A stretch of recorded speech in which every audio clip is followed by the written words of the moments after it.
One of the big things that you guys talk about is your relationship with Suge Knight in the film because you guys are both kind of rivalries at the time. I recently listened to one of Snoop Dogg's new songs. It's called Let Bygones Be Bygones, and it Yeah, seems like him and Suge are good now.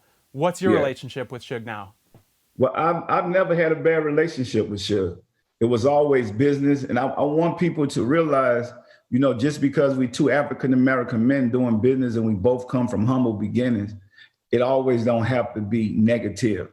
And I feel like we did a business deal. I was able to give him millions of dollars for Snoop Dogg, and Snoop Dogg went on and had an incredible career.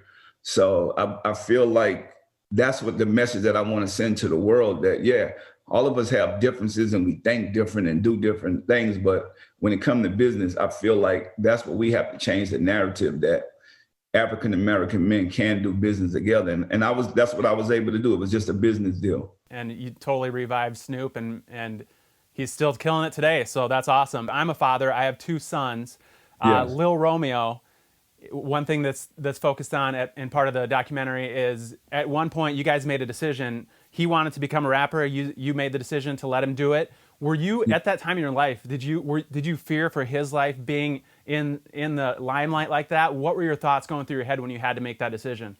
Yeah, I told him, long as he's a good student, because all my kids are A students and they know that education come first. Uh, and when he was making good grades, and I'm like, if this is what you love, this is what you want to do, you're passionate about it, I'm gonna support you with it.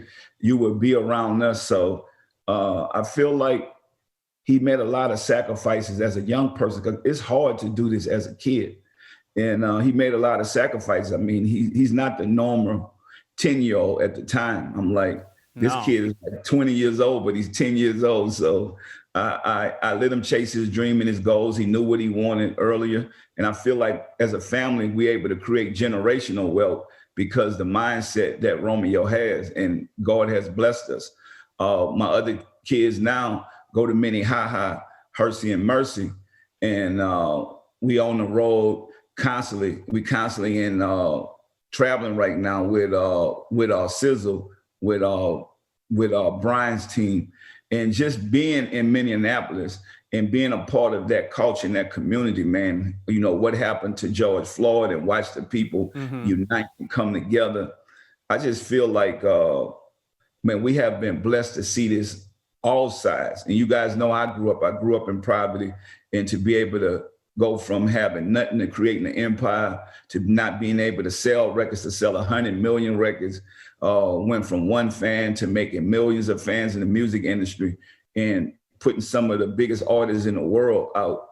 But, but being a father is the most important thing to me. And then when our family members got sick, we came back to Minneapolis and start living there. So, man, you got to be able to have a balance in life if you want to be successful, because you never know where the road is going to take you at. And keep your trust and faith in God. And I hope that people that are watching this, No Limit Chronicles on BET, we number one now, and people are tuning in all over the world. I just thank you guys for believing in my soldier movement.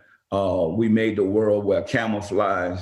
We brought the bling to the game. We went from, when you start seeing this tank, we changed the game all across the world. People start representing. And I think that's what's happening now, to where people are believing in the underdog. And if you keep working, they say in the Bible, God will make your enemies your footstool.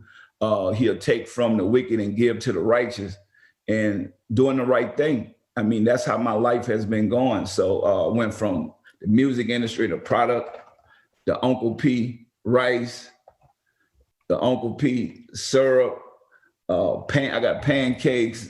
They